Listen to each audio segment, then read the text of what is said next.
Hey everyone, welcome to my channel. And if you love tech, unboxings, and simple tips, you are in the right place. Are you facing a problem where your Instagram highlights edit cover just keeps loading and won't open? Don't worry, in this video, I'll show you how to fix it. Firstly, open the settings app on your device, scroll down, and click on the apps option.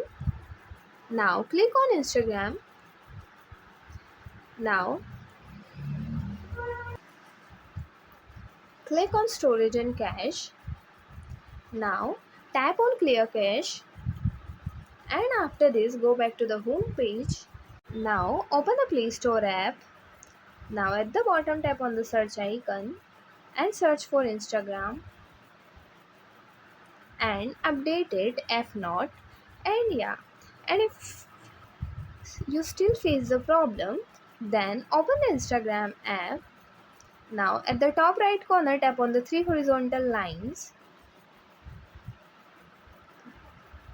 Now scroll down and click on the help option.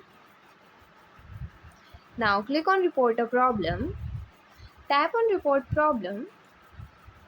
Tap on include and continue. Here describe your problem. And after this, click on the send option. And yeah, that's it. And if you find the information given in the video helpful, please like the video, subscribe to the channel and press the bell icon for more updates. Thank you.